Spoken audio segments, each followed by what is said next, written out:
Bisa. Silakan, waktunya 1 jam untuk kelompok 2.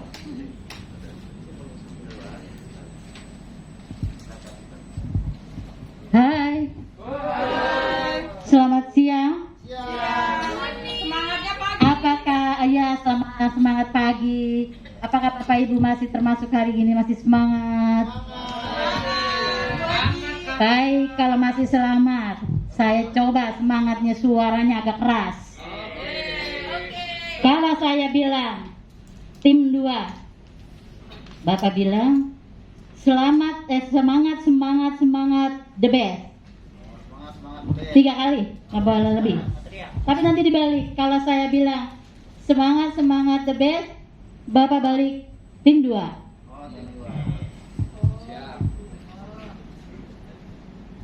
Tim 2.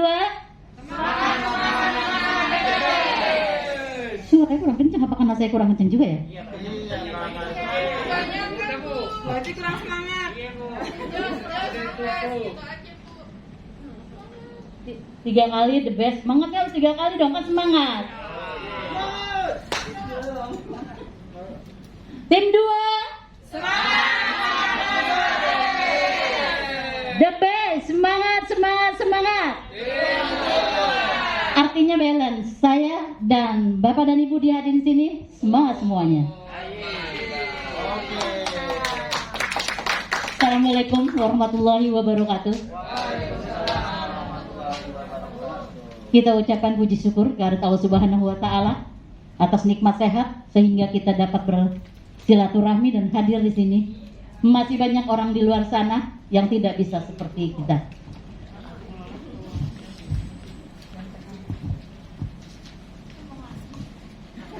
Baik, kami dari tim 2 akan menyampaikan teori dan praktek yang mengenai pelola keuangan bisnis. Yang pertama-tama saya akan memperkenalkan siapa aja tim saya. Baik, yang nomor 1 tim saya adalah Pak Andi. Pak Andi, kasih aplaus untuk Pak Andi. Yang buat saya di tim saya adalah orang yang luar biasa. Nggak biasa di luar. Nomor 2 adalah Pak Max. Aplaus Pak Max. Dia lebih luar biasa. Yang nomor 3 saya sendiri, Bu Ratna. Pasti paling the best. Yang nomor 4 Ibu Aci. Yang Bapak Ibu sudah kenal, the bestnya luar biasa. Yang nomor 5 adalah Ibu Atun, sahabat saya sejati. Baik, terima kasih. Terkait dengan pengelolaan keuangan, karena menurut saya dan ibu-ibu semuanya mungkin pengelolaan keuangan amatlah penting di dalam bisnis. Nomor 1, percuma kalau kita modal tinggi-tinggi, kalau nggak di-manage keuangannya akan terpuruk, bangkrut. Benar gak Bu? Bapak? Kayak hostnya Suet. Baik, kita lanjutkan. Terkait dengan pengelolaan keuangan di dalam berbisnis, saya dan teman tim menjelaskan secara rinci mengenai pengelolaan keuangan, yaitu membuat buku kas, membuat buku laba rugi dan bersih. Untuk semua itu pastikan dengan baik. Ibu-ibu masih fokus dan bapak-bapak? Baik, siap. Materi yang akan pertama dibawakan adalah oleh tim saya yang nomor 1. Oh, Pak Mek. Kasih aplaus buat Pak Mek. Terima kasih Bu Ratna, luar biasa banget Bu Ratna, gitu kan. Nah, teman-teman, saya akan menjelaskan tentang pengelolaan keuangan, ya. Nah, sebelumnya dengarkan baik-baik perkataan saya, karena ini perkataan saya ini bisa mengubah hidup Anda. Ya. Dan perkataan ini adalah perkataan-perkataan bijak, gitu ya. Dan sangat berkaitan dengan teori ini nantinya, ya, berkaitan dengan teori ini. Dengarkan baik-baik ya, dengarkan baik-baik. Rumah dan harta adalah warisan nenek moyang. Tapi istri yang berakal budi adalah anugerah dari Tuhan. Ya, tepuk tangan dong. Kenapa saya ngomong begitu? Karena saya percaya di sini banyak ibu-ibu rumah tangga, terus calon-calon mungkin ibu rumah tangga juga yang pandai mengatur keuangan. Gitu. Dan bapak-bapak yang beruntung juga yang dapat pelatihan hari ini, ya, yang dapat pelatihan hari ini bisa membagikan ilmunya nanti sama istrinya atau calon pasangannya. Ya, supaya bisa mengelola dan menjadi penolong yang sepadan dalam usahanya, khususnya keuangan. Gitu. Jadi ini pentingnya. Oke. Sisi moral, ya. Nah, saya jadi mau ceritakan tentang solusi. Mungkin banyak sekali teman-teman yang punya masalah problem ketika kok usaha saya nggak berkembang-kembang ya. Kita mungkin dalam hati teman-teman nggak usah ada angkat tangan. Mungkin juga bisa merasakan, oh itu gue tuh, kenapa ya gue udah bertahun-tahun usaha gue begini-begini aja, gitu kan? Mungkin ada yang merasa begitu. Ada juga mungkin yang merasa bahwa saya kok usaha, misalnya saya usaha kan kadang-kadang ada yang minjem ya dan sebagainya. Terus kita lupa yang nyatet, aduh siapa yang udah bayar ya, siapa yang udah ini ya, terus keuntungannya kemana ya, ruginya kemana ya, gitu kan? Kita lupa, mungkin ada juga yang begitu. Atau ada juga yang kita selama ini jalanin usaha, kita nggak tahu usaha kita sebenarnya untung atau rugi, ya kan? Jadi kita jalanin aja. Jadi usaha cuma bagian dari kehidupan doang, tapi bukan bagian dari tujuan makna hidup kita. Nah, caranya untuk menjawab solusi itu semua ada di sini. Nah, dengan buku kas, ya, dengan mengelola buku kas, teman-teman bisa memisah mana yang harta pribadi, mana yang memang modal usaha, gitu. Atau orang gini nanti itu jurusan gitu ya.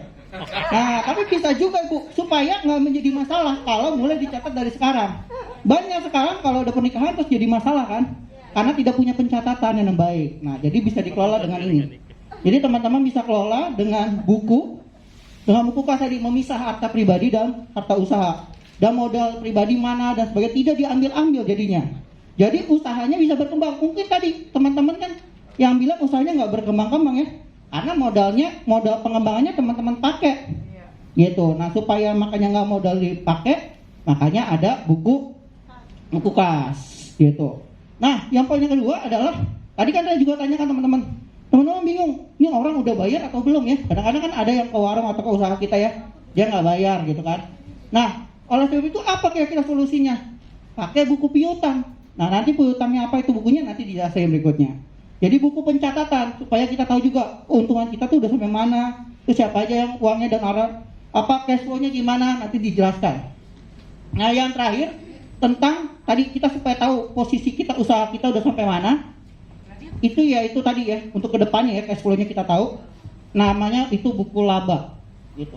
Nah, pasti kan di sini semuanya mau untung kan, mau laba. Jadi mesti perhatikan baik-baik dan dengarkan baik-baik. Karena ini nanti akan dijelaskan oleh trainer yang luar biasa banget. Kalau teman-teman akan dibagi rahasia ilmunya ini ya, buku ini ya. Mungkin kalau ikut pelatihan ini mahal. Tapi kalau teman-teman di sini, ibu-ibu, bapak-bapak di sini dikasih gratis, gitu. Jadi mesti dengarkan dengan baik-baik. Dengar dulu tepuk tangan. Gitu. Jadi materinya sangat luar biasa banget. Itu dari saya. Semoga teman-teman termotivasi dan benar-benar mendengarkan materi yang akan diberikan. Makasih banyak. Oke, terima kasih. Assalamualaikum warahmatullahi wabarakatuh. Sudah mandi semua kan? Oke, sudah ya. Oke, di sini Bapak Ibu bisa melihat punya usaha semua ya, Bapak Ibu, UKM ya. Oke, saya akan menyampaikan tentang mengelola keuangan bisnis. Ini adalah salah satu faktor yang menyebabkan wirausaha bangkrut atau gagal memahami usahanya. Oke, satu masalah itu apa sih? Masalah adalah problem, begitu ya? Problemnya adalah masalah. Ya, oke. Ya, saya lanjut. Nah, di sini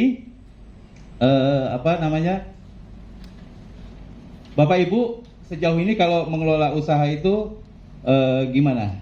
Ada nggak pendapatan usaha tergabung atau diambil menjadi pendapatan pribadi seperti itu? Atau katakanlah pendapatan usaha nanti pengelolaannya ternyata untuk biaya rumah tangga.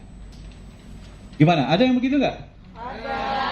Pastinya ada ya. Ada. Nah, hal ini justru yang menyebabkan kita berusaha, punya jualan katakan begitu,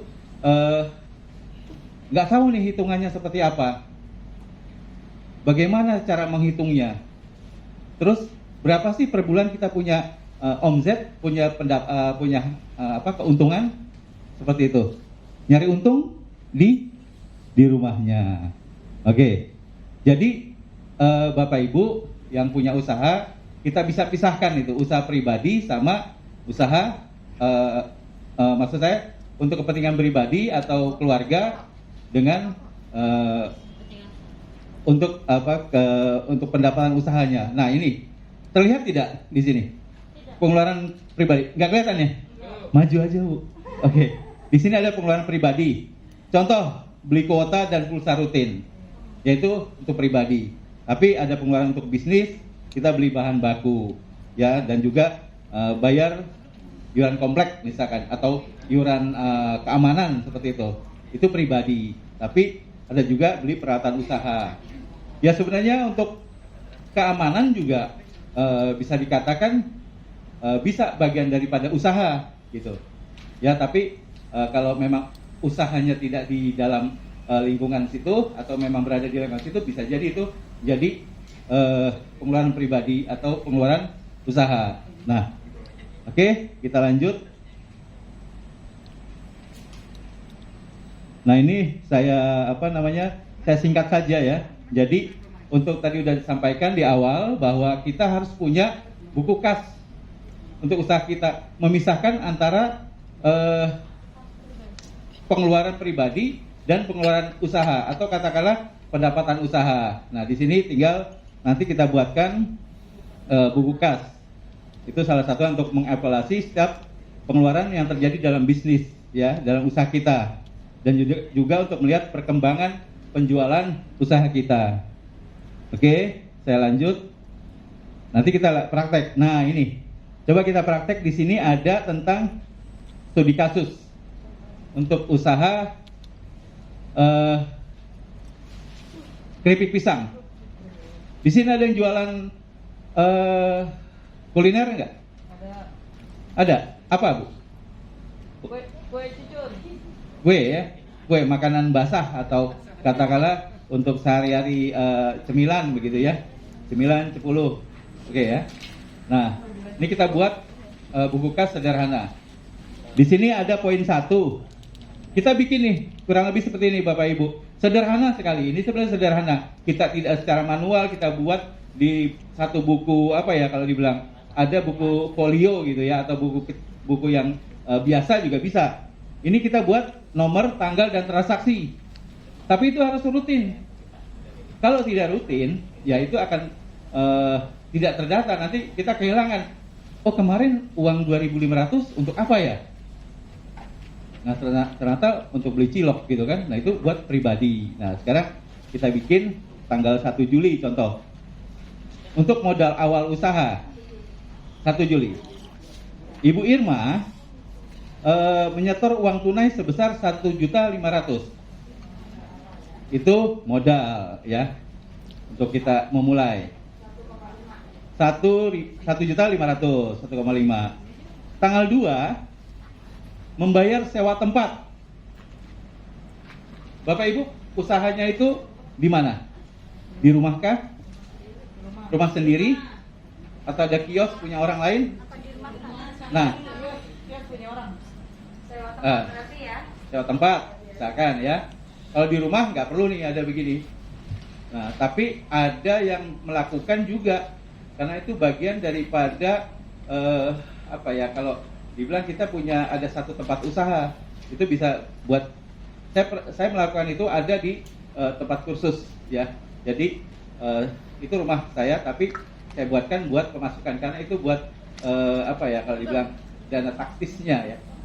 Boleh dilakukan, boleh tidak gitu. Oke, jadi membayar sewa tempat sebesar 300.000. Ya, 300.000. Terus yang ketiga, pembelian tepung 25 kilo untuk bahan bakunya ya, sebesar 150.000. Pisang sebanyak 5 tandan, tepung 150.000 tepung. Nah, pisang 50.000, 5 tandan, murah sekali. Kemarin ya? Ada yang lebih murah ya? Oke, minyak goreng 2 liter 30.000 dan bumbu 20.000. Nah, bumbu 20.000. Minyak goreng 30.000, bumbu 20.000. Oke, lanjut terakhir. Di sini ada tanggal 12 Juli. 12 Juli, gak apa-apa. 12 Juli. Ibu Okta membeli keripik pisang sebanyak 100 bungkus seharga 2 juta. Seharga 2 juta. Nah, ini ada kasus nih. Seharga 2 juta. Nah, tapi Ibu Okta baru membayar itu 200.000. Beli 2 juta, dia bayar 200.000 pada tanggal 12 Juli. Seperti itu. Ya. Kalau di ini dulu. Sebentar. 200.000. Nah, dia akan janji membayar tanggal 25 Juli. Nah, itu bagaimana? Ada yang memberikan pembayaran tanggal 12 Juli harusnya 2 juta dia membeli, tapi dibayarkan 200.000 dulu. Berarti masuk di pendapatan. Masuk ya di pendapatan sebagai uang masuk. Bu Okta itu 20, harusnya 200 juta dia pesan, tapi baru dibayarkan 200.000. Kemana 1.800.000-nya? Nah, kita karena buat buku kas, kita buat dulu transaksi-transaksi, kita catat dulu. Nah, seperti itu sampai ada yang lanjutannya tentang buku piutang. Ya. Jadi ada buku piutang, di sini ada kasus sudah bayar 200.000 di tanggal 12 Juli, tapi pembelinya membayarkan sisanya di tanggal 25 Juli. Nah, kita harus buat bukunya, namanya buku piutang. Oke, kita tidak bisa bikin langsung di buku kas karena itu yang realnya terjadi sebelum tanggal 25. Tapi pada saat tanggal 25 tanggal 12 kita buatkan buku piutang. Seperti itu. Nah, gunanya buku piutang itu apa? Buku piutang itu untuk mencatat nama pelanggan yang memiliki utang. Ya, kadangkala kita karena pertemanan, karena persaudaraan, udah ambil dulu deh, belum dibayar loh padahal. Nah, kita belum catat nih. Kecuali kalau kita ikhlas memberikan. Kalau ikhlas memberikan ya nggak apa-apa, oleh-oleh pulang gitu setelah dari rumah kita gitu ya. Tapi kalau itu ada merupakan, oh saya beli bu, gitu. Ya sudah, saya nanti ya bayarnya tanggal sekian. Nah, itu dicatat, ya harus dicatat. Nah, terus mengetahui berapa nominal yang dibayarkan dan berapa yang belum. Itu tadi yang dibayarkan di buku kas, tapi yang belum dibayarkan kita buat buku piutang. Yang ketiga, jangan lupa harus ada. Oh ya, ya itu untuk pengesahannya agar yang minimal paling tidak kita sudah meminta kepastian ya bahwa memang akan dibayarkan tanggal yang ditentukan. Oke ya. Nah, ini kita akan untuk pengingat. Oke, saya lanjut. Dari sini kita buatkan tadi berapa nilainya? Buku piutang yang sudah ditampilkan tadi ada? Oke ya. Jadi ada ditampilkan ini per tanggal 12. Jadi yang tanggal 12 tadi pembelian 2 juta, tapi baru dibayarkan 200.000 pada tanggal 12 Juli. Nah, tapi di buku piutangnya ada pembayaran 1.800.000. Ini Bapak Ibu bisa masukkan di jumlahnya, sisanya 1.800.000. Nah, penjualan kreditnya itu total semuanya yang harus dibayar, yang harga jualnya. Nah, yang dibayarkan kemarin tanggal 12 200.000 dan sisa pembayarannya 1.800.000. Tanggal jatuh temponya 25 bulan Juli setelah itu, dan ada tanda tangannya. Oke, kira-kira jelas ya di sini? Yes. Satu buku kas, satu lagi buku piutang. Ya, kalau ada yang pembayaran tertunda, yang memang ada kreditnya gitu ya, pembayarannya tidak langsung cash. Oke, saya lanjut tentang menyusun laba rugi bisnis. Manfaatnya apa sih laba rugi bisnis? Membuat satu laporan laba rugi. Tadi di awal sudah ada pemaparan dari Pak siapa? Pak Indro sudah sampaikan tentang literasi keuangan juga, bagaimana menentukan laba rugi. Nah ini Bapak Ibu UKM, kita harapkan lanjutannya ya, kita menyusun laporan laba rugi itu untuk melihat perkembangan penjualan salah satunya, dan melihat biaya variabel atau biaya langsung tadi sudah disampaikan. Oke, nah sekarang kita memperjelas lagi ya. Silahkan. Nah ini kita buatkan nih pendapatan, penjualan, tapi ada komponen-komponennya. Hasil penjualan juga harus kita tahu gitu ya. Terus biaya variabel, biaya langsung, dan biaya tidak langsung. Ada operasional dan biaya penyusutan. Seperti itu. Oke. Ya. Oke, bisa langsung Ibu, satu lagi ada tampilannya yang tentang laba rugi. Nanti kita saya akan sampaikan juga kaitan dengan pembiayaan untuk UKM. Silakan. Oke, menyusun laba rugi bisnis. Oke, saya lanjut. Nih, membuat laporan laba rugi. Laporan laba rugi secara garis besar ada dua bagian, ya. Dua bagian itu yaitu apa?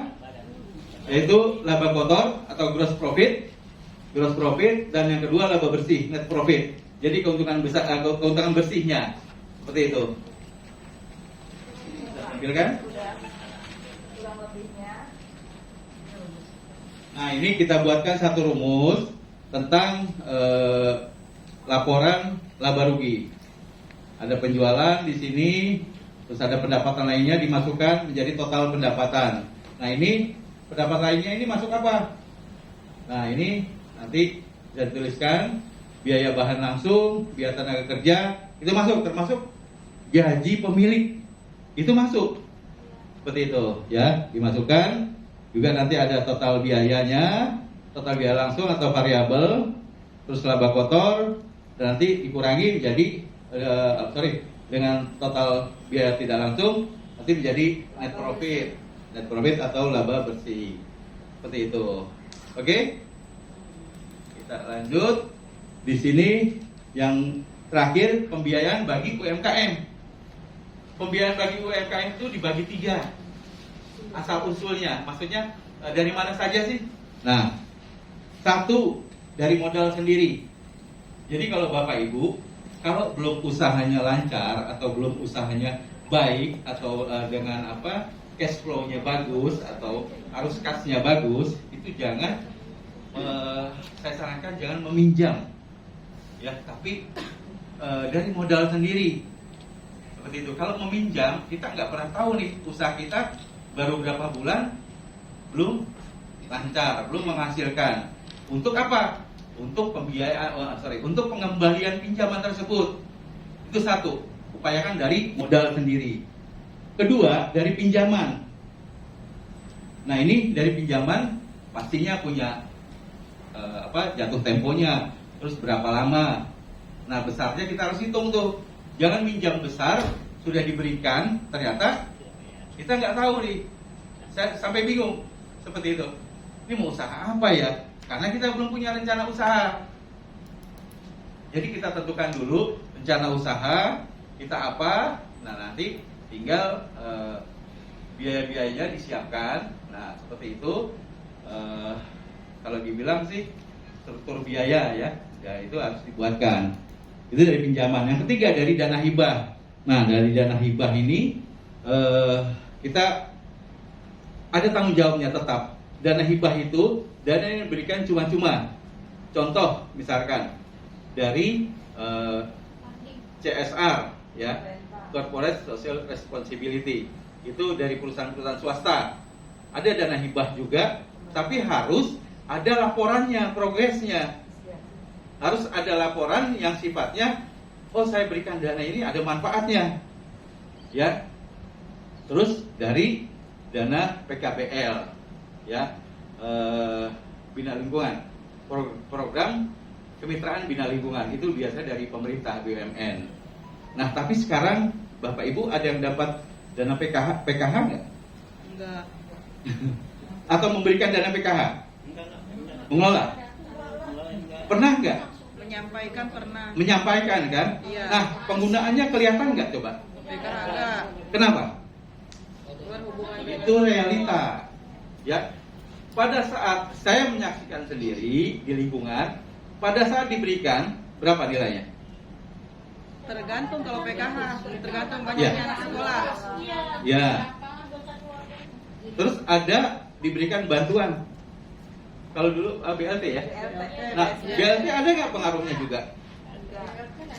BST. Betul, PKH sampai BLT lain. Nah, BLT bantuan langsung tunai. Iya. Ada nggak pengaruhnya dengan yang diberikan? Enggak. Kelihatan nggak? Langsung habis. Langsung habis dan tidak tepat sasaran. Maaf, saya bukan curhat, tapi memang menemukan sendiri dan saya lihat sendiri punya motor, ya ada warga punya motor, tapi diberikan. Kenapa? Itu masalah data, betul kan? Pendataannya, ya. Jadi ada yang sudah terdata, malah ada yang sudah tutup usia masih diberikan juga. Coba berbeda kalau data pada saat kampanye. Datanya akurat sekali. Ini ada dari pemerintahan kali ya. Saya sudah temukan, banyak temukan dan juga beberapa berita dan itu seperti itu ya. Jadi sifatnya bantuan tunai langsung, bantuan langsung tunai ya. Nah, itu pemanfaatnya kenapa nggak ada sih? Iya, artinya yang kemarin Pak kita sampaikan. Sekarang ada namanya lain ya. BST. Iya, betul. Nah, kenapa Menteri Sosial nanti sifatnya nggak memberikan tunai? Nah, ini ada kaitan-kaitan juga. Nah, jadi pada saat diberikan bantuan itu habis begitu saja. Padahal itu untuk mengelola, dipusatkan buat mengelola usaha. Seperti itu. Nggak bisa memang. Itulah karena tidak ada pendampingan, tidak ada katakanlah semacam pemberitahuan, ini harus begini, ini arahnya kemana. Seperti itu. Oke ya. Jadi ada 3 modal sendiri, pinjaman dan hibah atau bantuan yang katakanlah dari program ya untuk pemberdayaan UMKM. Oke. Terakhir, sebentar.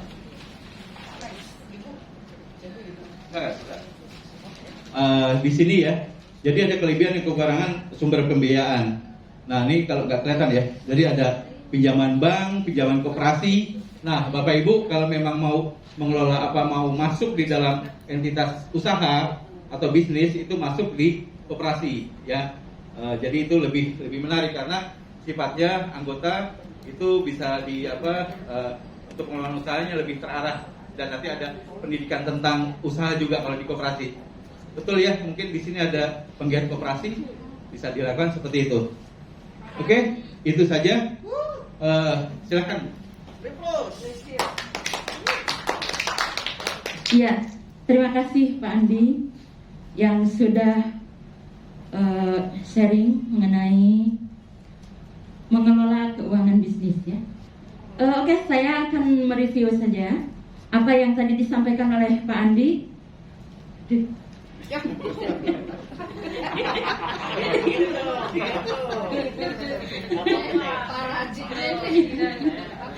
gimana bapak-bapak ibu-ibu masih semangat? Semangat ya. Saya melihat sih udah kayaknya wajah lapar gitu semuanya ya. Bukan lapar, bukan jangan. Semangat ya. Karena kita bersyukur ya di sini kita sudah terpilih menjadi apa yang pemanfaat ilmu dari trainer-trainer kita yang udah handal gitu. Saya pengen menanyakan apa yang tadi disampaikan oleh Pak Andi. Barangkali ada yang bisa menangkap tadi apa yang disampaikan Pak Andi? Bapak ngantuk ya tadi, tidur ya? Oh. Silakan, barangkali siapa? Saya mau apa ya? Mereview tadi apa yang disampaikan Pak Andi. Barangkali saya mau ngetes saja, ada yang ngantuk nggak? Ya, gimana Pak? Berusaha gitu kan, harus sedetail apapun sedetail mungkin gitu kan, biaya-biaya yang dikeluarkan atau biaya untuk belanja seperti itu, pemasukan, pengeluaran, utang piutang harus ditulis secara terperinci agar kedepannya bisa usaha kita itu ketahuan usaha itu maju atau mundur gitu. Kalau misalkan mundur mau ngomong harus tutup, itu seperti itu ya. Terima kasih Pak Hari, kasih aplaus dong semuanya. Berarti nggak ngantuk ya. Saya mau bertanya sama perempuan, ibu-ibu nih yang cantik-cantik. Bagaimana tadi yang disampaikan Pak Andi apa aja? Siapa? Silakan. Yurita Sugiarto. Kebiasaan nembak ini Pak Hari. Ya, untuk apa itu tadi pengelolaan keuangannya ya, yang saya simak sih tadi untuk pengelolaan keuangan sebenarnya betul untuk pos-posnya biaya-biaya itu sebaiknya untuk piutang dicatat supaya nanti kita tahu siapa aja yang mempunyai hutang di situ. Dicatat, iya. Nah terus untuk pendapatan yang diterima sebaiknya tidak dipergunakan untuk keperluan rumah tangga. Jadi istilahnya ada pendapatan atau keuangan di dalam usaha yang untuk dipergunakan ke usaha lagi supaya tidak tercampur di situ, supaya kita bisa memanagenya lebih baik lagi. Kurang lebih seperti itu. Ya, terima kasih. Terima kasih Bu Rita. Ya, kasih aplaus buat Bu Rita. Iya. Ada yang mau satu lagi? Siapa? Barangkali ada Pak Idam. Oh iya, Pak Dion. Silakan Pak Dion. Berarti nggak ngantuk nih. Saya dari motor mulu. Jadi tadi Pak Andi bilang, memang kalau kita itu berbisnis, kita itu harus mencatat segala pergerakan uang yang ada di bisnis kita dalam buku kas, buku piutang, terus tadi Pak Mike bilang buku laba, gitu kan? Nah, terus habis itu setelah dicatat, pertama tadi bilang perencanaan bisnisnya, kemudian dicatat, kemudian apalagi tadi ya, pendanaan. Nah, cerita pendanaan tadi, ada pendanaan dari bisa dari pribadi, bisa dari utang, bisa dari CSR gitu ya. Terus apa lagi tadi ya? Hibah ya, oke, hibah gitu. Terus yang terakhir tadi ini kelebihan dan kekurangan sumber pembiayaan. Itu sih ya poin-poinnya saya. Terima kasih Pak Dion. Iya, kasih tepuk tangan buat Pak Dion. Ada lagi yang mau mencoba? Oh iya, silakan Pak Ismail. Ternyata nggak ngantuk. Wah, saya nggak ngantuk. Jelas kompak banget ini. Saya tadi ingin memfokuskan masalah dana atau anggaran atau tadi dari pelaporan keuangan itu dibahas mengenai ada pinjaman tapi pinjaman itu kan nggak masuk dalam arus kas ya. Itu pinjaman itu catatan tersendiri menurut saya sih ya. Nah tadi bahasannya agak menyimpang tuh Pak Andi, lari ke BLT, gak ada hubungannya BLT dengan itu, karena BLT itu untuk belanja. untuk belanja ya. Beda dengan BPUM. Nah, kalau masalah dipakai nggak dipakai, RT lebih tahu, DRT soalnya, dia tahu. Makanya saya protes BLT, BST nggak ada hubungannya dengan untuk penggunaan pemodalan gitu ya. Itu aja sih, Bu Haji. Pak Ismail 2023. Terima kasih Pak Ismail. Iya. Terima kasih semuanya pada Bapak Ibu yang sudah mereview ya tadi apa yang disampaikan oleh Pak Andi. Nah, akan saya bacakan. Jadi tadi cara mengelola keuangan itu intinya harus memisahkan antara keuangan bisnis dengan keuangan pribadi. Jadi jangan asal ngambil saja ya, tetap harus ada pencatatan. Kalau kita mau tahu kondisi keuangan bisnis, jadi jangan apapun sekecil apapun kita ngambil uang dari bisnis kita harus dicatat, ya. Terus keduanya mencatat perjalanan keuangan baik masuk atau keluar, yaitu dicatatnya di buku kas, ya. Mungkin semuanya ibu-ibu pelaku UMKM di sini sudah paham, tapi biar lebih paham lagi cara mengelola administrasi, ya kita sharing ya di sini. Terus yang kedua ada buku piutang, itu penting ya, buku piutang. Yang ketiga ada buku laba rugi dan juga laba bersih dan kotor. Dan juga ada pembiayaan. Nah, pembiayaan itu sumber-sumbernya dari uang pribadi. Kalau uang pribadi mungkin tidak apa ya, pasti ada kelebihan kekurangannya. Kelebihannya mungkin kalau uang pribadi tidak di apa namanya, harus tidak mengembalikan, tidak diuber-uber gitu ya. Jadi agak nyantai. Beda dengan pinjaman dari bank atau dari koperasi atau dari yang lainnya. Terus yang ketiga ada hibah juga. Hibah contohnya dari perusahaan besar. Mungkin itu saja ya resume review dari apa yang disampaikan oleh Pak Andi mengenai mengelola keuangan. Terima kasih, kami dari kelompok 2. Mohon maaf kurang lebihnya. Assalamualaikum warahmatullahi wabarakatuh. Ya, saya coba tanggapi juga. Ya, jadi gini, karena ini ada beberapa hal bantuan-bantuan pemerintah. Mohon izin jawab Pak RT. Ya, jadi ada bantuan-bantuan dari pemerintah. Memang sifatnya untuk peningkatan ekonomi nasional atau untuk pembiayaan masyarakat kaitan dengan BLT. Ada juga main BPUM ya, BPUM itu kaitan untuk pembiayaan UKM seperti itu. Ya paling tidak kan ada peruntukan dana yang diberikan free, katakan gitu, yang diberikan cuma-cuma. Tapi kalau kita selaku penerima manfaat, katakan begitu, kita bisa mengelolanya ya kaitan itu.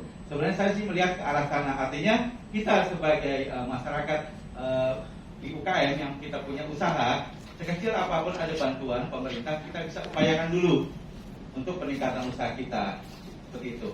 Mungkin itu saja, izin menjawab. Gimana Pak? Silakan. Bapak tahu nggak jumlah BLT berapa? Urusan Pak Ya, RT itu. artinya Jadi gini, dulu kenapa kita punya sembako? Kalau kita jual, kita akan betul. sama dengan kalau kita Ya. jumlahnya nggak banyak Pak, beda dengan BPUM. Ya, lebih ya. Jadi peruntukan itu kita dikasih duit nih buat sehari-hari. Kayak kita beli ganja, belum kagak, makan cuma nonton gitu loh. Habis gitu ya, habis untuk itu ya. Iya. Lebih baik Tadi kalau berapa Pak? iya. Oke. Mungkin tadi maaf menambahkan ya Pak Andi, itu yang Iya. dimaksud itu dana Ada bantuan ya. yang untuk UMKM ya, bukan yang dana BLT ataupun BST. Mungkin yang dimaksud tadi itu Ya. untuk dana hibah. Itu Pak Ismail ya. Kalau dana hibah memang dari Ya kan? BPUM Bisa itu dari masuk. pemerintah, bisa dari CSR. Beda penerangan. Iya, berbeda antara kalau BLT tadi kan kita itu pun bicara bantuan UMKM. Ya. Iya, berbeda. Maksudnya di BPUM Pak ya. Maksudnya itu. Gitu loh. Oke. Takutnya nanti yang mendengar, BLT buat utang buat Iya, makan, betul. gitu loh. Harusnya BLT itu buat sehari-hari. Ya, Gitu karena Pak, ya. kan itu turunnya kan di saat adanya pandemi, ya kan? Ya, Lihat situasi ini. ada juga. Terima kasih Oke. Pak Ismail sudah Cukup. diingatkan. Terakhir, oke, terima kasih Bapak Ibu. Di mana ada kelebihan, di situ ada kembalian. Oke, terima kasih. Assalamualaikum warahmatullahi wabarakatuh. Waalaikumsalam. Gak ada buat beli permen. Beli Oppo. Baik, teman-teman silakan diselesaikan lembar feedbacknya. Pengalaman teman-teman menjadi peserta, tanggapan dan feedback teman-teman untuk kelompok 2. Silakan.